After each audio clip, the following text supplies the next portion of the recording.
So I had a lot of people message me and comment and stuff asking how I decide what brands to bring on and what the process is. So kind of do a quick brief of how I approach it. So first off, you got to kind of figure out what category you want to look for.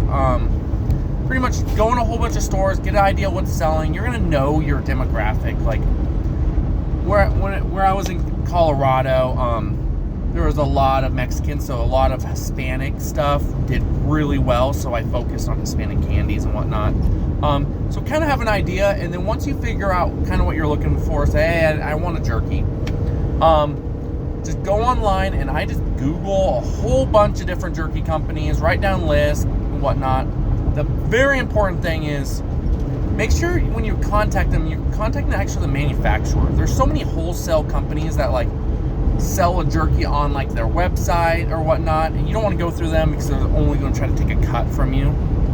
You want to go straight from the source, right from the manufacturer. So once you find a brand you're interested in, call them. And there's a few questions I always ask. A very important one to start off is there any distributors in my area that sell this product?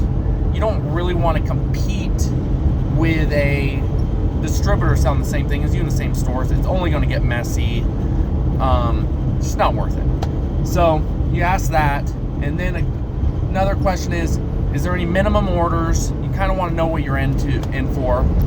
Say you want to bring in 4 SKUs, but their minimum orders $10,000.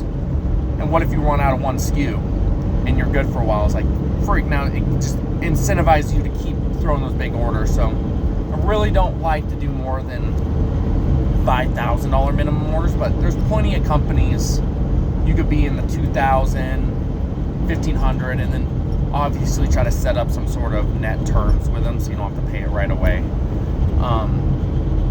And then for me, I assume a lot of distributors do it too, but I think a super good question to ask, and I don't know if people do, it's really helped my business, is what chain accounts are you in?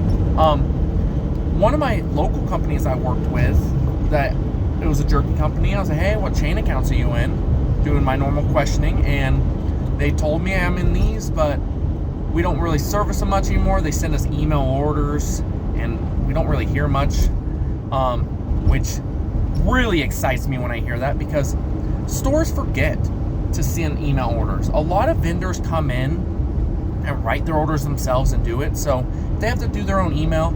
They're not going to fight for space for you. When there's a reset, you're the only unspoken person there, so you're probably going to lose your space or get shoved to a sucky spot. So I knew there was a lot of opportunity there once they said that. So I was like, cool, can I service those? I can, right now they're servicing like 2 out of the 11. And I was like, well, I can service all of them. I go there on a weekly basis. I'll be pushing for more space. You're gonna get way more sales out of it with me. So I did that. They said yes. We talked to the chain. They got me set up as a vendor, which is sick, because now I'm a vendor in their system. So I can bring on other stuff one day. I'm not pushing it yet just because it's still new. But boom, I just brought on a new brand with 11 stores now. So always ask if there's chain accounts. You're not going to always get lucky like that. Most of my accounts say no, but it's really nice to know what the chain or what the product will do. Because there's some products out there, they'll send a rep out and try to help you open up accounts. It's a good question to ask. Is like, hey, is there any support? So make sure you're checking support to see if they have support. There's a lot of jerky companies and snack companies that'll come out and help you open up accounts, get you displays, and whatnot. So those are good questions to ask. Obviously, the very important one is what is your price? And how I approach that is I figure out what they're going to charge me with shipping and whatnot. Hopefully it's free shipping, but you figure out what they're going to charge you, and then you go and find that category in the stores, that kind of product, and see what the normal price is, and see if there's a margin for you. You should kind of have an idea what stores want to make on it. From like jerky and stuff, I see it from 35 to 40% is what stores want to be at. So put that in mind. Be like, all right, I'm getting it for just say $1. I know the store's going to want a 40% margin. So figure out how much you can make in the middle. So if it's not worth it for you, I don't even mess with it. If the margin's like 18% on your side to try to stay competitive where all the other brands are, it's not the brand for you. At least that's how I look at it. There's some brands that I'm like, cool, I can get a good 30%, and then there's some I'm like, oh, sweet.